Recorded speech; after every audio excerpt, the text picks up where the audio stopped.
The only way is to march forward, constantly looking at the aircraft and constantly looking at the fighter planes. I said that I have to find my way through and weave through it. Fighter pilot moving to the commercial side or becoming a commercial pilot as coming from a humble background. And now we are not just talking about passenger baggage or passenger cargo. We are talking of the real pallets that would go inside the belly of the aircraft. This was the unspoken passenger as per me.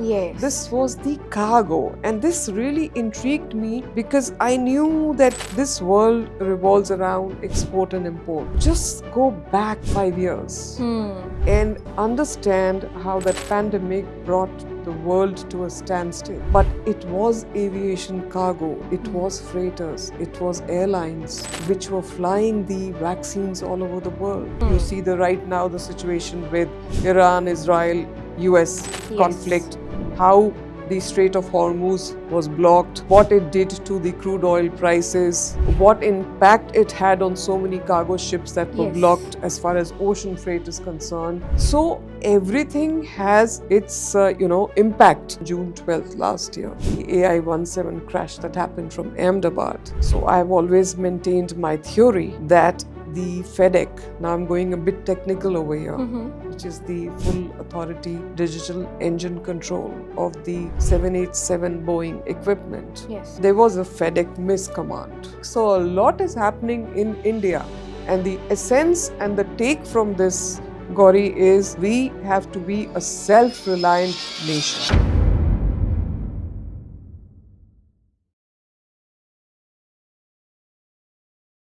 When you think of women in aviation, you always think that she must be in the cabin crew, she must be an air hostess. But here I have the chairperson of the aviation cargo in India, the Federation of Aviation Industry in India, Dr. Vandana Singh, who is, without disrespecting the cabin crew or the air hostess, somebody who sits at the board table deciding the future of aviation in India, cargo, which is a very important logistical tool for all of us. Thank you so much, ma'am, for giving us your wonderful and precious time.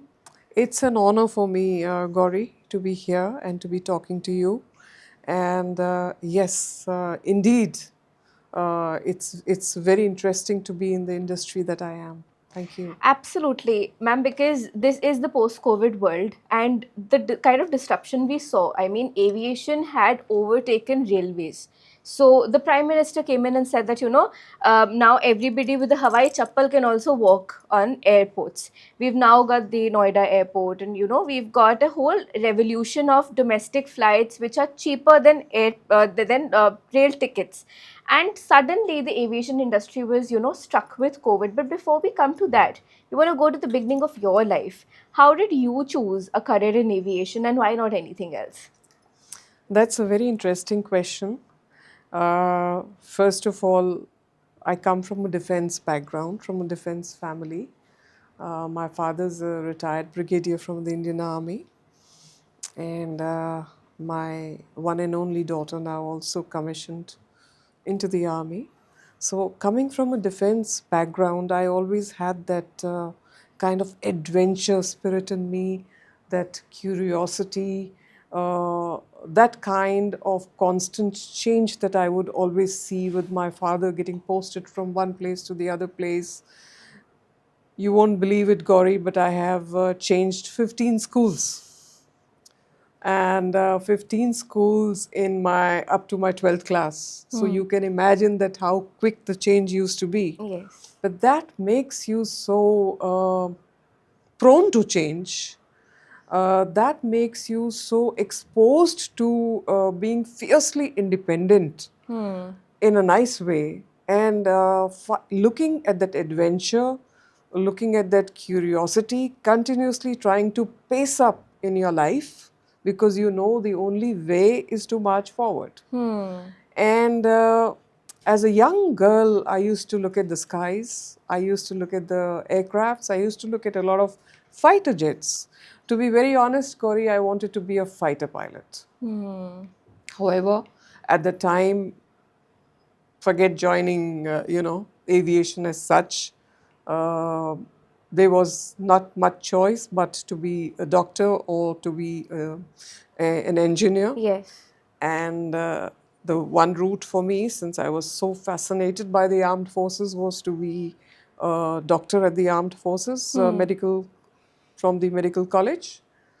However, this dream of constantly looking at the aircraft and constantly looking, at the fighter planes, I said that I have to find my way through and weave through it. Yes. And I do believe that when you dream, when you have that kind of dream in yourself, and that dream is never, defined by gender, and the opportunity, therefore, is there for you. Yes. And that's what drove me to really find a way to pursue a career in aviation, even if it was not becoming a pilot or a fighter pilot, moving to the commercial side or becoming a commercial pilot. As coming from a humble background, you don't have that kind of money to, really get into commercial pilot. Yes. But I found my way through. And way through was definitely applied as cabin crew. Got through as cabin crew. And within a year and a half of that, weaved my way, as I mentioned. No, that's wonderful because this is going to inspire so many people because I have schooling from open school because I wanted to change my stream, and I saw many of my friends apply for cabin crew and take not fighter pilot but the air hostess training, and then they kind of get stuck because it's like the glamorous world and maybe the traveling world, but you transcended that. So how was that change? Because you entered the corporate then, I believe, like from this field where you were learning the grit of the industry, seeing it from the ground down to actually taking decisions, being at the board table. I mean, how was that journey? Incredible. I would say, if I was to break it down into steps, and if I was to really go back 28 years, almost 3 decades of my experience, then I would say that yes, behind the glamour, there's a lot of hard work. Lot of hard work that has to be done, a lot of training that goes into crew resource management, all of Yes. it. But at the same time, when I would be standing there and saying welcome, namaste to the onboarding passengers, from the other side, Gauri, I used to be intrigued because we used to see, when they load the food, the meals, etc., etc. Cargo pallets used to move in, and now we are not just talking about passenger baggage or passenger cargo. We are talking of the real pallets that would go inside the belly of the aircraft, and this was the unspoken passenger, as per me. This Yes. was the cargo, and this really intrigued me because I knew that this world revolves around export and import, supply Yes. and demand. The whole economy, the whole world runs on it. And rightfully so, I said, no, this is where I want to be. I want to do something innovative on this side to really learn how this business of aviation cargo is done. And now you just talked a little bit about the pandemic. Yes. And what better refresher than the pandemic to just go back 5 years and understand how that pandemic brought the world to a standstill. Yes. But it was aviation cargo, it was freighters, it was airlines which were flying the vaccines all over the world, which were carrying the PPT kits, which were carrying all the necessary medicines. And as we speak, all the high value goods, perishables, pharmaceuticals, life saving drugs, everything is aviation cargo. So, what better reminder that this is how a resilient world can reshape itself. You are an essential worker. That means that, when the cargoes are taking pharmaceuticals and vaccines all over the world, I mean, it would be tough. So, I mean, the industry, as we talked in the earlier segment, has gone through a shift.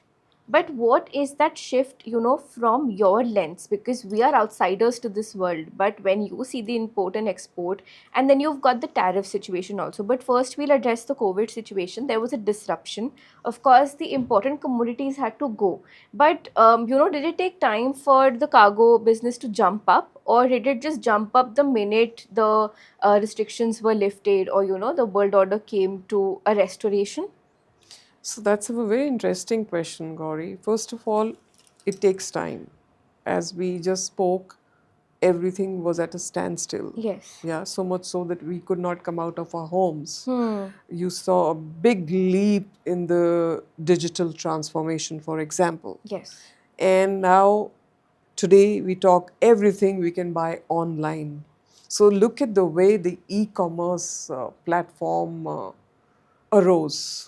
Look at the way the demand came through the e-commerce platform, and it still does. Yes. And how the Amazons, the Alibabas of the world, the Flipkarts, etc., really came off life. So yes, it takes time, but then a new model got created. A new model of e-commerce got created where you could sit at home, you could order something, and it would reach your doorstep. And now you have, of course, the Blinkits and the Amazon Blinkit. And before you actually blink, your cargo or whatever you've ordered, food, whatever you've ordered is at your doorstep. Yes. So that's one aspect of it, that a lot has changed post-COVID.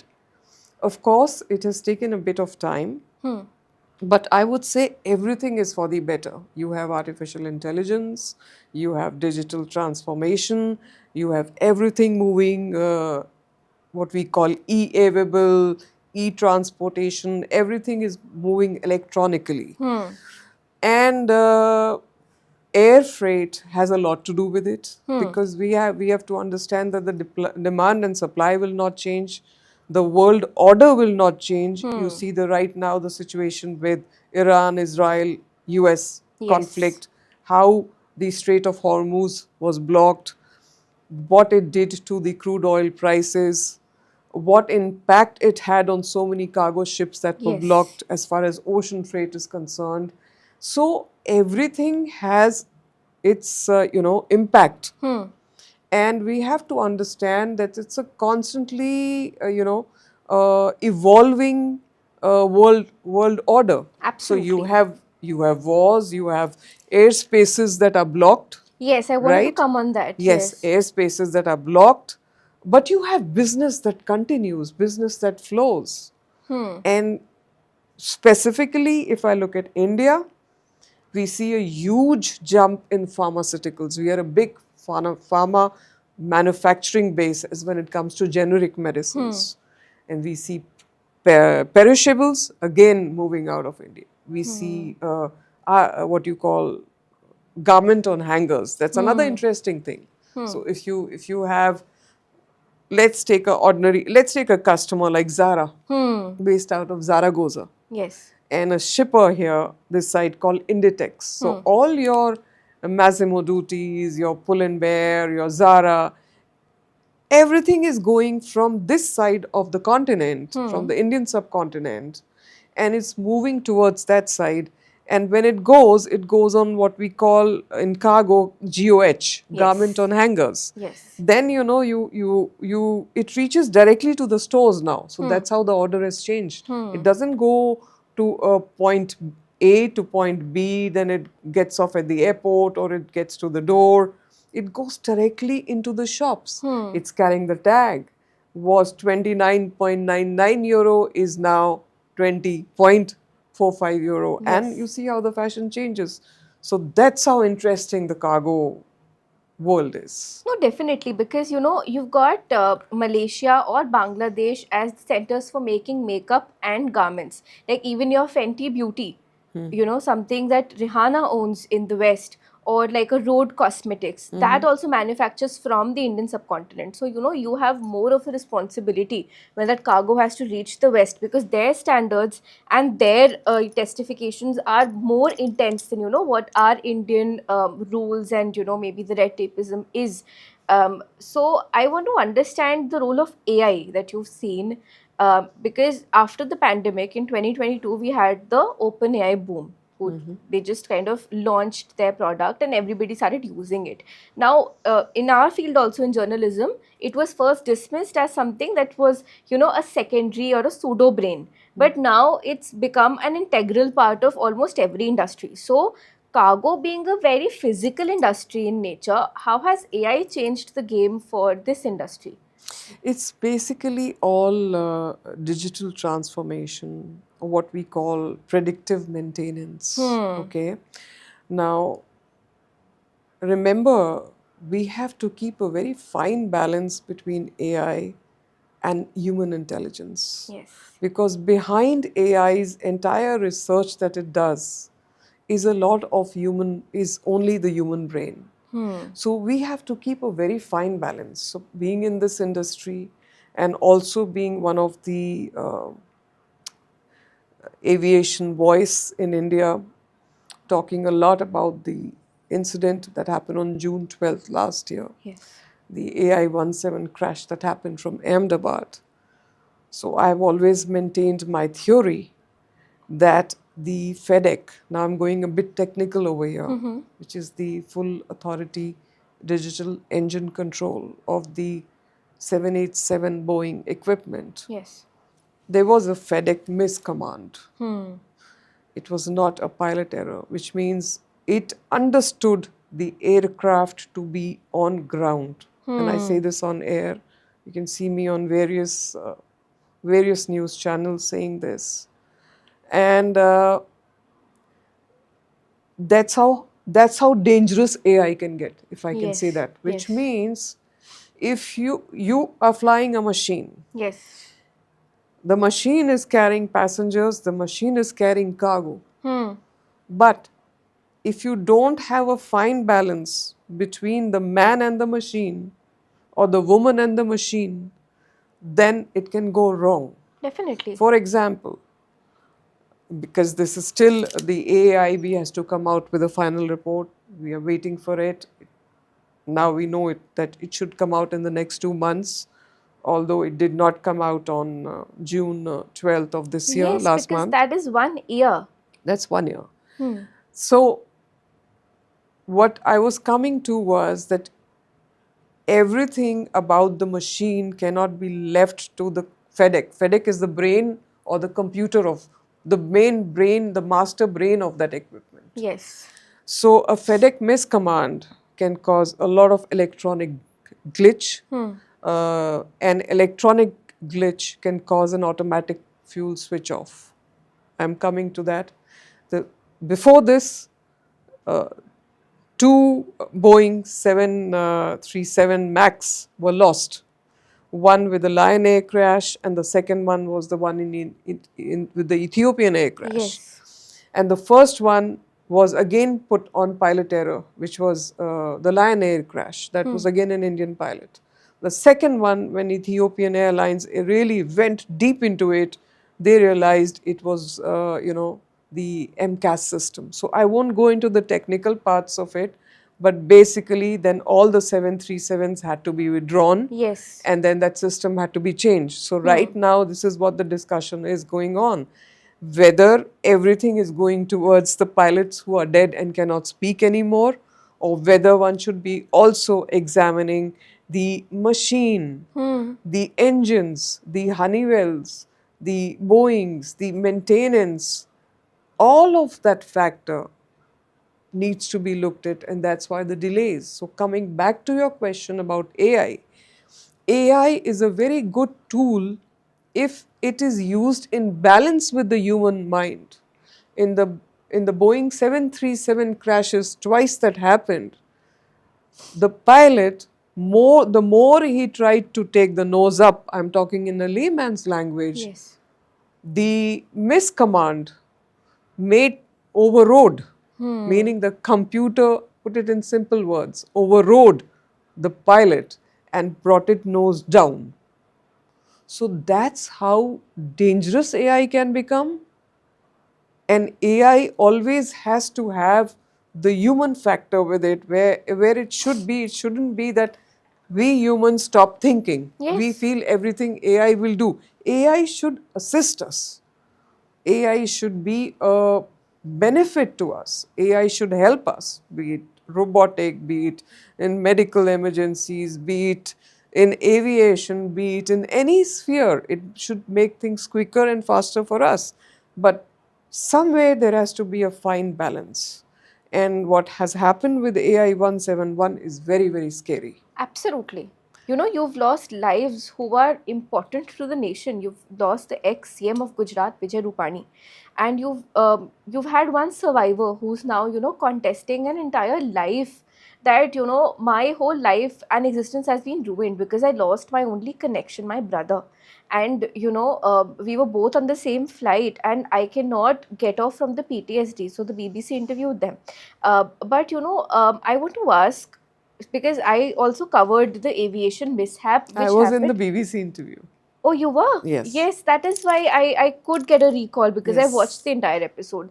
Now, ma'am, the point here being that Boeing doesn't have this one instance of Ethiopian airline crash or the Lionsgate or, you know, this AI 171. You've also got the Alaska Airlines where there was a simple, you know, a glass pane came down. Yes. Now, that issue was taken into heavy cognizance because that was Alaska Airlines. Yes. So, whenever something happens with the US, then of course the whole recall happens and everybody takes cognizance. Like, there were wars going on in the Middle East, but the minute US jumped in, every country has to be impacted by the US. So, here I want to talk about the monopoly of the giants, you know, Peter Boeing or, you know, the other players in this field.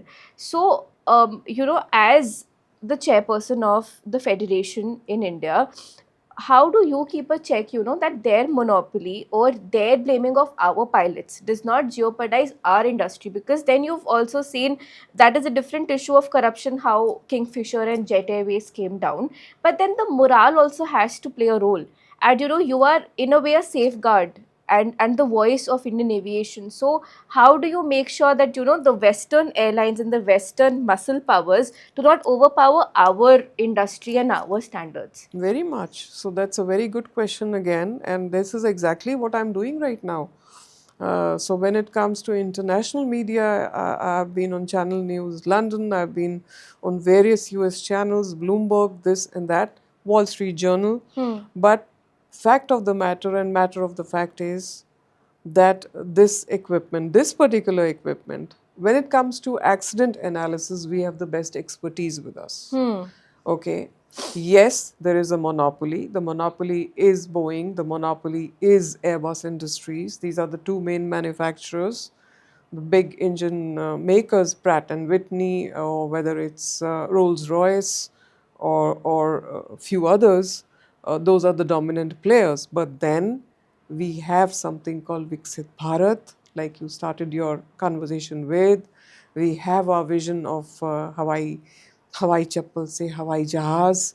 We have Make in India. You have seen now how Tejas is being manufactured at HAL. You see, we are getting self-reliant. It's Yes. all about being self-reliant. India, as we speak, is poised to be third world's largest economy, and already the third largest domestic as far as consumption is concerned, but we are soon to overtake Japan and Germany. Yes. And very much we are doing things on our own. In the same vein, when this investigation is going on, we have questioned why the black boxes were sent to the US. Of course, Boeing has a role in it. Of course, there were 53 UK nationals on it. And let's not go so much into this particular one accident that has happened. But we don't want a second 787 crash. There Absolutely. are 1,200 787s which are flying all over the world. We don't want a repeat of what happened to a 737 MAX, which was the second accident Yes. that made people realize that something is not wrong with the pilot. It is the Boeing itself, Yes. right? So similarly, in this case, it's taking a while, but India is standing its ground. We are holding our ground, and we are looking at all aspects. whoever are the stakeholders, whether it's GE, whether it's Honeywell, whether it's Boeing itself, or whether it's Air India maintenance who did not do the job, whatever it is, no stone should be left unturned to check what was the real cause so that the future such kind of an incident or an accident does not happen. Aviation is the safest mode to fly. Yes. Should be the safest mode to fly. Just day before Prime Minister has inaugurated Jodhpur, Yes. you spoke about Jewar. Jewar is following the hub and spoke model. So we are talking of multimodal connectivity, we are talking of logistics. So a lot is happening in India. And the essence and the take from this, Gauri, is we have to be a self-reliant nation. We have to start making things on our own. No, absolutely. So if it's a Rafale coming in, or we have to order Sukhois, then we have to start making like that. Yes. We are seeing what's happening in our neighborhood, and we have to be prepared for the next leap. No, that is my next and very important question. You've got Campbell Winsell, leading One Aviation, Peter Airbus leading Indigo. And when Both are gone. Yes, both are gone. But to abhi India ki monopoly has, the oligopoly has started in aviation. That Air India has acquired Vistara also, and then there is Indigo. There's not a third option. You've got SpiceJet, but that's mostly for domestic. You've got Akasa, but then the bolstering has to happen. Maybe Akasa and SpiceJet need to be bolstered more, but that is a different call. My question here is that aren't our people, like somebody internally from Air India was promoted, we don't know very well of what is happening at Indigo. I mean, it's not very out there. So, what is your understanding that why has aviation, be it from the making to the leading, been so dominated by Western or international or European figures and not somebody from India? Absolutely. So the thing is, you see so many international companies. You'll see the Indian CEOs sitting over there. Yes. Now I don't have to start naming them because Of you have course, the we've got full Sundar list. Pichai and You've we've got the got full Satya list. Nadella. Yeah, Yes. you've got full list in front of you. Similarly, in aviation, now the good things that are happening, Gauri, let's focus on the positives that are happening. Uh, five new, there's a plan to bring in 5 new, our own carriers, self-service carriers, which means 2 that are coming in with full service, like Vistara was. Yes. And 3 that are coming in are budget Yes. carriers. What we need is competition in our skies. So you're right, at this point there is a sort of a duopoly, Duopoly, between Indigo having the lion's share of 60+%, and then there is Air India. So there is a 60 to 64% and the remaining with Air India, and now of course Akasa really trying to muscle up and Spice trying to find its feet. Having said that, there are 5 more players which are already being okayed by our Ministry of Civil Aviation, going through the processes, so there will be competition. It's like in the US, they are about 80 odd, right? Yes. And out of 80 odd, there are 5 dominant players. There's United, there is Delta, there are a few more, 5 odd. So similarly, we need more players, we need more competition, and that's how we are going to grow. And how does that happen? We are providing more and more, because the policies are coming in, we are providing more and more airports. So from 74 operating airports, we are already touching 200. And the plan is to go up to 500. And with the amount of equipments that Air India and Indigo have ordered alone, which is coming in phased manner, and more to come, we are poised to become a proper global hub, just the way a Dubai is or Dubai was. And same goes for cargo. Huge integrated hub like a FedEx, DHL, Express, UPS, big hub for integrators, so that, and Jewar and Navi Mumbai are examples of it. Definitely. But ma'am, one very important question that comes to my mind is you spent 28 years in this industry and you also have a family background in, defense. So you've somehow seen the nation up close, the policy making up close, and experienced the impacts of it. So this is a political question, and this is your choice of how you want to address it. But has there been a change in the intent and the way we deal with, our Western counterparts? The way you said that, our black boxes still go to the US. But you think that this administration is putting its foot down, probably with Jyotiraditya Scindia before, and now the new aviation minister, and then, of course, there might be reshuffles, and we have a steady 15-year-old government. So has that really changed the face of aviation, or has it been a consistent effort of the industry at large? It has to be a collaborated, combined effort. But I have to say the industry is right behind, and the government is doing its best to bring in the right talent, to bring in the right balance. And we see as it happens. Of course, there used to be bureaucratic hurdles, there used to be a lot of red tapeism. But I can say that with confidence now, that now I told you about 5 carriers coming in, that Yes, it's happening quickly. We are pacing up because we have realized that if we don't pace up, we will never be able to come to that position of being the world's third largest economy, right? absolutely.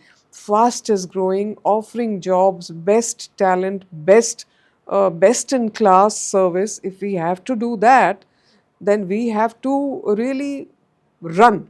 And I think we are running right now, and I think the government has its intent right.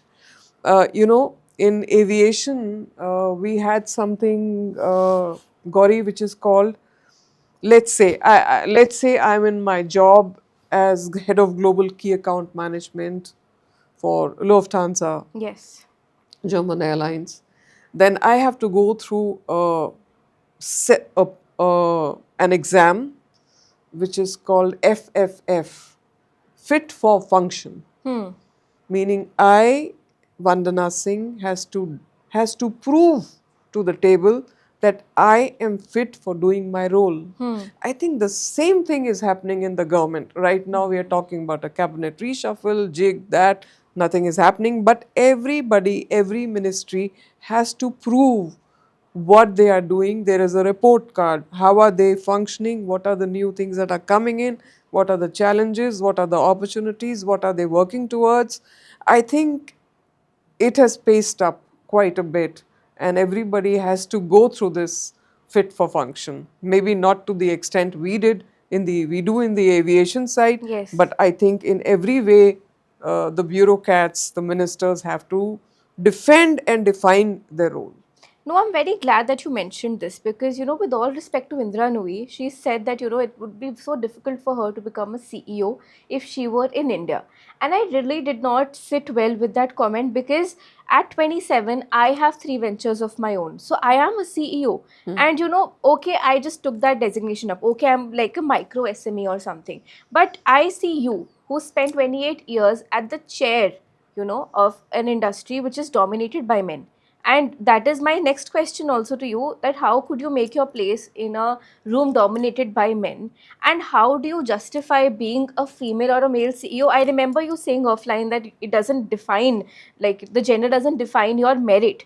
But then of course we are a gendered society with everything that's happening, and you being a mother of a very young daughter, you understand that she herself is in a gendered society. So I mean, do such comments hurt you, number one? And secondly, do they kind of show a mirror to our society that maybe little more work needs to be done, seeing your experience? Because it wouldn't be easy sitting where you have been sitting for all this, duration, and doing all the great things, but there has to be some hurdles or the other. And that's the beauty of it, because in between the challenges lie the opportunity. Hmm. So it would be incorrect for me to say I've not faced hurdle. I have faced hurdle at every little stage. There is also the question of gender discrimination. I've always questioned why call feminist? Why Hmm. there's no word called menist? Yes. Why? Why? So it's about equality, talking about the fact that the reservation did not pass for 33% women's. I was really mooting for it because there should be that representation in our parliament, in the upper house and in the lower house. That is very, very important. And I Absolutely. think the Prime Minister is doing everything to make it happen. But having said that, there have been times when I've been left out of conference rooms, I've been made to stand outside, and every time you have to stand there to prove yourself. But what it does, it gives you that kick, it gives you that adrenaline rush. Okay, if why me? Try me. That kind of an attitude where it's a never say die attitude. It Yes. is actually a soldier's attitude. It's a fighter's attitude that I am going to do this no matter how. I will prove myself. And then, Gauri, success speaks its own language. Absolutely.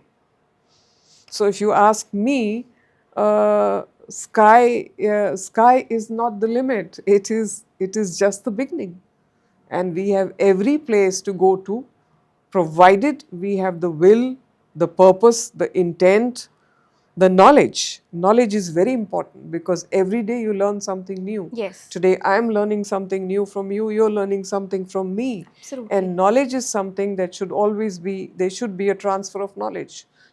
I should be sharing with the youngsters, the newcomers, this is the way to a leader is one who goes the way, Yes. shows the way and knows the way, as you know. So you have to walk the talk. Absolutely. So, if today you were meeting your 15-year-old self, what would you tell her? I mean, what were the 5 takeaways that somebody who was just starting in aviation, maybe as a cabin crew or as an air hostess, or somebody at the ground staff, how can they scale their way up to actually lead the kind of aviation mechanism that you are leading in India?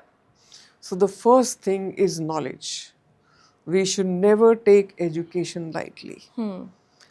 We should constantly be abreast, have knowledge, grow, keep growing in that sphere. The second is intent. You have to have that intent that this is what I want to be in life. I want to be a scientist. I want to reach the moon. I want to reach Venus. I want to be in aeronautical engineering. I want to be the finest robotic doctor. I want to be the best fighter pilot in the world. Whatever I want to be, that Yes. intent has to be there. Then comes the purpose. When your life is on course with its purpose, you are your own most powerful self. So Absolutely. when the purpose is defined, then the passion comes out. And when the passion comes out, Gauri, believe me, there is no stopping you, whether you're a man or a woman. No stopping. You're a human being out there to prove this is what you bring on the table. Yes. This is the way to go, in No, my view. absolutely, ma'am. I mean, there couldn't be a better way to put this because the minute I met you, you've been so inspiring and yet so humble. And it shows that wherever you are, you deserve that position. But before I let you go, I have a very pertinent question, that is related to the E20 and E85 fuels. Now, they are on the ground, but is the aviation industry also thinking of some kind of eco fuel mechanism? Because there is a lot of question about sustainability when it comes to the aviation sector. And you've got these stories that in the cargo business, because people's online orders have to be compiled, like even a small mascara stick is taking up space. So there is the whole question of consumerism and capitalism. So how, as a cargo industry leader, are you making sure that we are sustainable? Because I have seen that female leaders are more sensitive towards climate change and keeping the sustainability alive.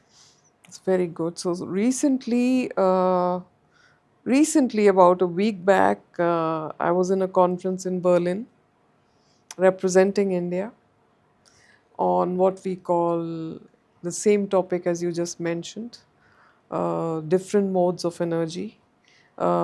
sustainable aviation fuel, e-aviation fuel, uh, coming via through hydrogen route or via other routes. And the essence of it is you have to move towards sustainability. Yes. And there are various ways and means we are working on right now to find a way to make ourselves completely, uh, towards sustainable, proper sustainable future, which is green, which is climate controlled, which is not just depending on oil, which is moving away from oil into the e-way.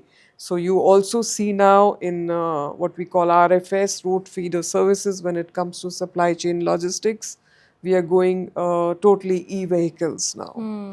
And you see that change. You see a mandate which has already come out for Delhi. So lot of changes are happening in that direction, because that is the way, that Yes. is the future, and we better be future ready.